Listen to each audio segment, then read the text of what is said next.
से निकल गए। अफगान तालिबान की धमकी, पाक फौज का सख्त ऑपरेशन, नजम सेठी अहम हकायक मंजरेआम पर ले आए। लाइव शो में थरथल्ली मच गई, बड़ी ब्रेकिंग न्यूज दे दी। निजी टीवी के प्रोग्राम में गुफ्तगू करते हुए सीनियर सहाफी नजम सेठी ने बताया कि बैनुल-अक़वामी ताल्लुकात में कोई भी भाईचारा नहीं होता, अपने अपने मफाद की बात होती है। भाई भाई या मुसलमान वाला इशू ही नहीं है कि वो भी मुसलमान मुल्क है, हम भी मुसलमान मुल्क हैं। अब ऐसा कुछ नहीं है, इसको भूल जाएं। इसी तरीके से दूसरे ममालिक के साथ दोस्ती भी नहीं होती, दोस्ती मफाद में ना हो तो दोस्ती नहीं रहती। नजम सेठी ने बताया कि अफगानिस्तान की जो दाखिली सियासत है इसको समझने की जरूरत है, क्योंकि जो तालिबान अफगानिस्तान के हैं उनकी भी कुछ मजबूरियां हैं और उनके अपने दुश्मन हैं जो अंदर बैठे हुए हैं। वो दुश्मन भी इस्लामी है, जैसे कि एक IS है, जो TTP वाले भी हैं और भी लोग हैं जो ये कहते हैं कि हम चीन में मौजूद मुसलमानों को आज़ाद कराएंगे। कोई कहता है कि ताजिकिस्तान में और कोई कहता है कि किर्गिज़स्तान में। तो इस किस्म के लोग वहाँ बैठे हुए हैं जो चाहते हैं कि वस्ती एशिया को क्रॉस करके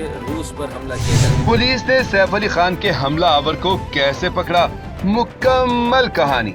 सैफ अली खान पर हमला करने वाले मुल्जिम को पुलिस ने 70 घंटे की मेहनत के बाद गिरफ्तार कर लिया है।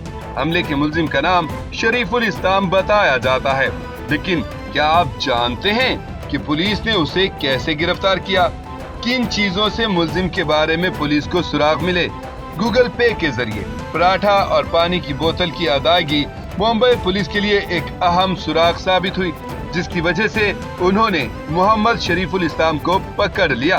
उस गूगल पे ट्रांजैक्शन के जरिए पुलिस को मुल्जिम का मोबाइल नंबर मिला, जिसको ट्रेस करते हुए वो उस तक जा पहुँचे। बताया जा रहा है कि मुल्जिम जंगल में छुपा हुआ था। तकरीबन 100 पुलिस एहलकार तलाशी मुहिम में मसरूफ थे। तलाशी के दौरान टीम वापस आने ही वाली थी कि टॉर्च की रोशनी में एक शख्स को जमीन पर सोता हुआ देखा गया। जैसे ही एक अफसर करीब पहुंचा तो वो शख्स भागने लगा, जिसके बाद पुलिस ने उसे दबोच लिया। पुलिस ने पहले बांद्रा रेलवे स्टेशन के CCTV फुटेज के जरिए मुल्जिम का सुराग लगाया था। इसके बाद उसने दादर स्टेशन के बाहर एक दुकान से मोबाइल कवर खरीदा, लेकिन वहां उसने नकद रकम अदा की। सैफ अली खान पर हमला, आलमी साजिश बेनकाब, कौन सा बड़ा मुल्क मुलविस? राज खुल गया। रात के 2:30 मुंबई के बांद्रा इलाके की एक बुलंदो बाला इमारत, जहां बॉलीवुड के सुपरस्टार सैफ अली खान अपनी 12वीं मंजिल के महफूज घर में सो रहे थे। अचानक खामोशी को तोड़ती चीखें, धावा बोलती एक सायादार शख्सियत और फिर एक खौफनाक हमला। सैफ अली खान जख्मी, 2 अफराद मजीद जख्मी, और सबका सवाल ये कैसे हुआ? क्या ये सिर्फ एक आम डकैती का मामला था या इसके पीछे कुछ और गहरे राज छुपे हुए हैं? मुंबई पुलिस ने फौरी तौर पर तहकीकात का आगाज किया और जल्द ही हमला आवर को गिरफ्तार कर लिया। पुलिस के मुताबिक हमला आवर मोहम्मद शरीफुल शहजाद एक बांग्लादेशी शहरी है और केस में बैनुल-अक़वामी साजिश के शकूक व शुबहात भी शामिल किए जा रहे हैं। पुलिस कहती है कि शहजाद ने सैफ अली खान के इंतहाई महफूज घर में घुसने की हिम्मत कैसे की और इस हमले के पीछे उसका असल मकसद क्या था? क्या ये सिर्फ एक शख्स का जुनून था या किसी बड़ी साजिश का हिस्सा? डोनाल्ड ट्रंप ने अमेरिकी सदर के ओहदे का हल्फ उठा लिया। डोनाल्ड ट्रंप अमेरिका के 47वें सदर बन गए। नायब अमेरिकी सदर JD वैंस ने भी हल्फ उठा लिया। तकरीब हल्फ बर्दारी में साबिक अमेरिकी सदूर, सुप्रीम कोर्ट के चीफ जस्टिस समेत दीगर जजेस शरीक हुए। Bill Clinton, Hillary Clinton, Barack Obama, George W. Bush, चीनी नायब सदर, अर्जेंटाइन के सदर और अतालवी वज़ीर-ए-आज़म ने भी शिरकत की।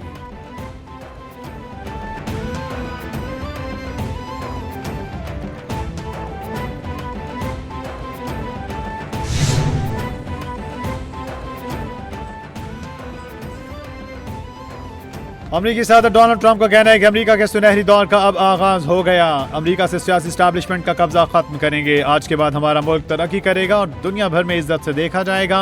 अमेरिका का सुनहरा दौर शुरू हो गया। हम अपनी खुद मुख्तारी दोबारा हासिल करेंगे।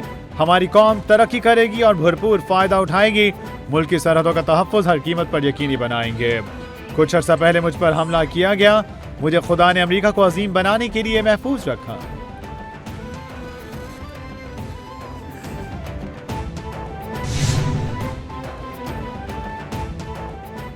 डोनाल्ड ट्रंप का अमेरिका में तमाम सरकारी सेंसरशिप खत्म करने का ऐलान। बाइडन इंतजामिया ने खतरनाक मुजरिमों को पनाहगाह और तहफ़्फ़ुज़ फराहम किया।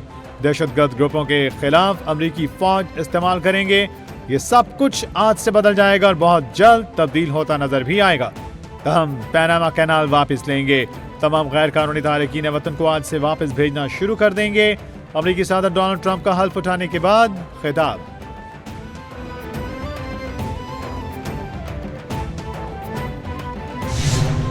हुकूमत और पीटीआई के दरमियान डेडलॉक का इम्कान। हुकूमत का 9 मई से मुतालिक जुडिशल कमीशन न बनाने का फैसला। हुकूमती मुज़ाकराती कमेटी ने पीटीआई के मुतालबात का जवाब तैयार कर दिया। ज़राए के मुताबिक हुकूमती कमेटी ने जवाब दिया कि 9 मई GHQ कोर कमांडर के घर हमला हुआ। शोहदा की यादगारों और मुजस्सिमों की बेहुरमती की गई। मुनाज़िम मनसूबाबंदी से फौजी तंसीबात को निशाना बनाया गया। अदालतों में ज़ेर इस्तेमाल मुकदमात पर जुडिशल कमीशन नहीं बन सकता।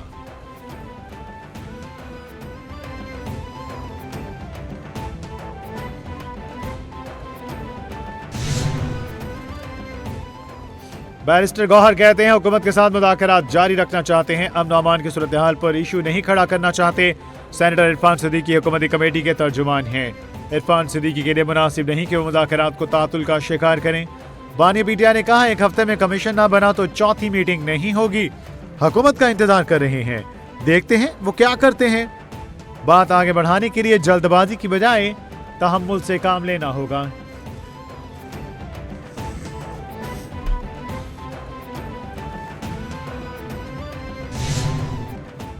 मुखालिफिन कहते हैं कि जो कर रही हूं वो सब ड्रामा है।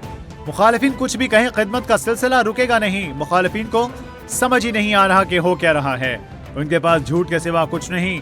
मैं सिर्फ चाहती हूं कि तलबा हर किस्म की परेशानी के बगैर तालीम हासिल करें।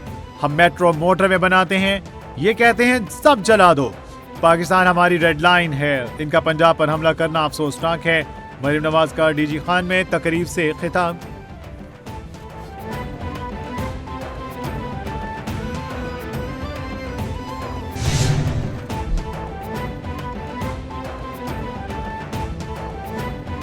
ईरानी मुसल्लह अफवाज के चीफ ऑफ जनरल स्टाफ का GHQ का दौरा। ISPR के मुताबिक army chief general Syed Asim Munir से ईरानी चीफ ऑफ जनरल स्टाफ की मुलाकात। इलाकाई सिक्योरिटी सूरत हाल और बाहमी दिफाई ताउन पर तबादला ख्याल। मेजर जनरल मोहम्मद बाकरी की यादगार शोहदा पर हाजिरी। फूल रखे। ईरानी चीफ ऑफ जनरल स्टाफ को गार्ड ऑफ ऑनर भी पेश किया गया। न्यू गवादर इंटरनेशनल एयरपोर्ट मुकम्मल तौर पर फाल हो गया। PIA की पहली कमर्शियल प्रवास कराची से गवादर एयरपोर्ट पर पहुंची। गवादर इंटरनेशनल एयरपोर्ट पर पहुंचने वाली पहली परवाज को वाटर कैनन से सलामी दी गई। वज़ीर हवाबाजी ख्वाजा आसिफ ने तकरीब से खिताब में कहा CPAC में शमूलियत के बाद गवादर अब तरक्की की राह पर गामजन है। गवादर एयरपोर्ट मुल्क की मईशत में तब्दीली का बायस बनेगा। न्यू गवादर एयरपोर्ट अहम संग मील की हैसियत रखता है।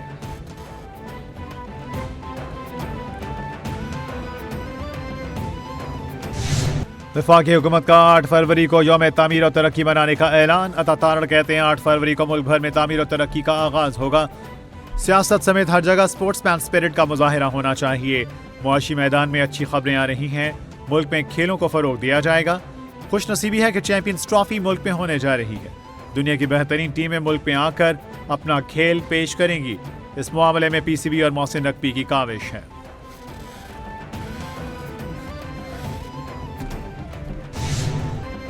£190 मिलियन केस रेफरेंस बेस सजा के खिलाफ बानी PTR बुश्रा बीबी की अपील तैयार। बानी PTR बुश्रा बीबी ने वकालतनामे पर दस्तखत कर दिए। वकालतनामे जेल के कमरा अदालत में दस्तखत किए गए। जेल हुकाम ने जरूरी दफ्तरी कार्रवाई के बाद वकालतनामे बानी PTI के वकील खालिद यूसुफ चौधरी के हवाले कर दिए। £190 मिलियन अपील में बैरिस्टर सलमान सफदर, सलमान अकरम राजा और खालिद यूसुफ चौधरी वकला होंगे।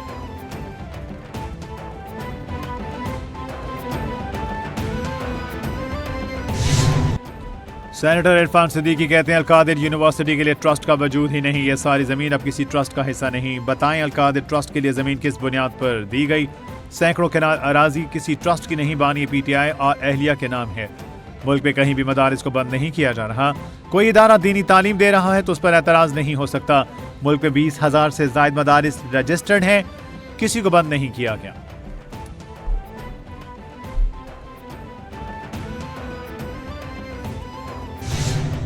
आईनी बेंचेस और रेगुलर बेंचेस के इख्तियारात का केस। अदालत का एडिशनल रजिस्ट्रार जुडिशल को तौहीन अदालत का नोटिस। अदालत ने जजेस कमेटी का पास करदा ऑर्डर और मीटिंग मिनट्स की तफसीलात तलब कर ली। जस्टिस मंसूर अली शाह ने कहा जो मुकदमा मुकर्रर करने का हुक्म दिया वो क्यों नहीं लगा। मैं खुद भी कमेटी का रुकन हूँ, मुझे तो कुछ इल्म नहीं। डिप्टी रजिस्ट्रार ने मौक़िफ़ अपनाया। जजिस कमेटी ने फैसला किया कि तरमीम से मुताल्लिका केस 27 जनवरी को आईनी बेंच सुनेगा।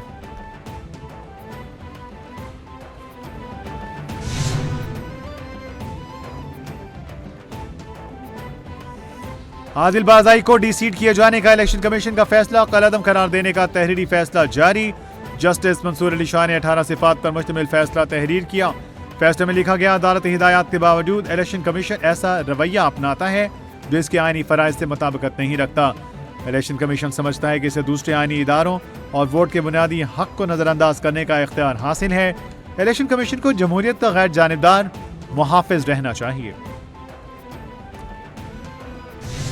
सीनियर वजीर सिंध शजीन इनाम मेमन ने कहा, बानी पीटीआई ईमानदार थे तो सुप्रीम कोर्ट से स्टे क्यों लिया? ईमानदार कप्तान ने फॉरेन फंडिंग केस में स्टे ऑर्डर लिया। पीटीआई को इस्राइल भारत से फंडिंग के सबूत मौजूद हैं। वफाकी हुकूमत को आड़े हाथों लेते शजीन इनाम मेमन बोले, सखर हैदराबाद मोटरवे ना बनाना आवाम के साथ ज्यादती है। सखर मोटरवे बनाना वफाक की जिम्मेदारी है। वज़ीर-ए-आज़म को चाहिए मुश्तरका मफादात काउंसिल का इजलास बुलाया जाए।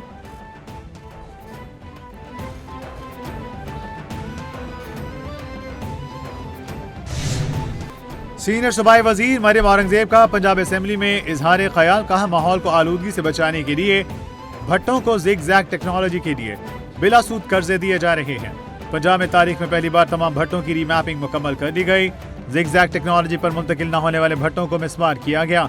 माहौलियाती आलूदगी का बायस बनने वाले भट्टों को जुर्माने भी किए गए और QR कोड भी लगाए गए।